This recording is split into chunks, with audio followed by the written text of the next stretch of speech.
Hello all you Hellraisers out there. I got a great video for y'all today. As promised, it is our gin and tonic. How to make a gin and tonic. So, first up, we're going to cut our lime up a little bit.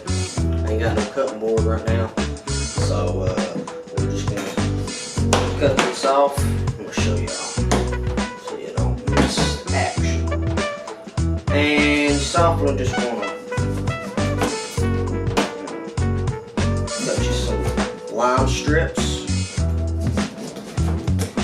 right? At least 3 lime strips for a gin and tonic. And then you want to squeeze that. Some people don't, some people do. I would prefer, for my advice, do that because you'll have more of a citrus taste to it. You'll have more flavor. It'll be really good. I'm going to squeeze in here, but that's all good. Just a little bit, don't matter.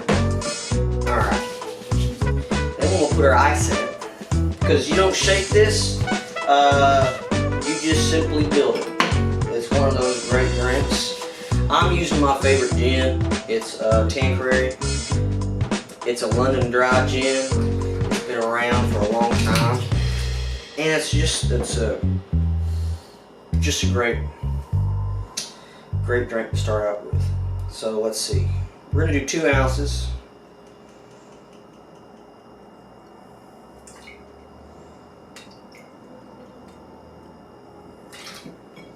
Alright. Put that up.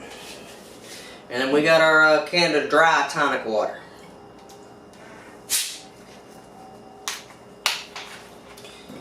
Go ahead and drop your lemon limes you can. I'll put that one on last. Fill it up. Boom. If you want to stir it, you can. I'm going to stir it just for extra measure.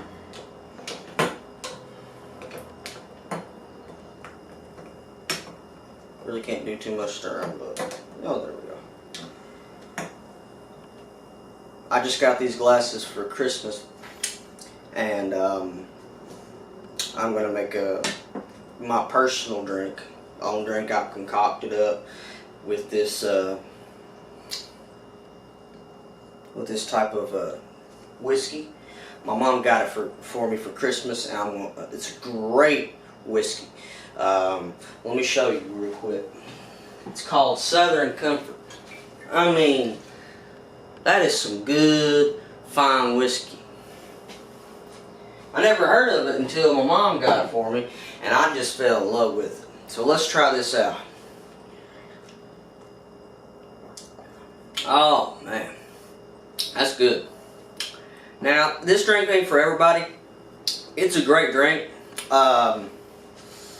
It's a very common drink to ask for in bars, but next time you're at a bar or anywhere, just ask for a gin and tonic, they'll pour you one up.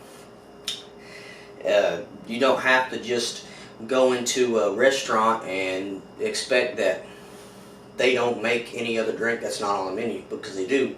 I mean, if they don't, they're not really a good bartender. That's just my personal opinion, because a good bartender should know these type of drinks, especially a gin and tonic. And if they don't have a gin and tonic on the menu, what are they thinking? You know what I mean? So, really good gin and tonic. It's literally straightforward. It's the easiest drink you can make. Get you some ice. Get you a little drink like this. Put it in. Pour some gin and tonic in, and you got gin and tonics. And lime the garnish. But if you don't got limes, do lemons. So, crispy. It's kind of like a adult Sprite. That's the best way to describe it. Until next time, Hellraisers, stay frosty. Oh, also, I'm going to probably be buying an EMF detector next week, and then I'll let y'all know about it, and we'll go from there, because that'll be our first unboxing video, and just one step closer to getting those paranormal videos out. That's my biggest, most anticipated part of this channel I'm going to add this year. I'm really excited for it. Really excited for the countdown. Pretty much. Stay frosty and just keep tuned.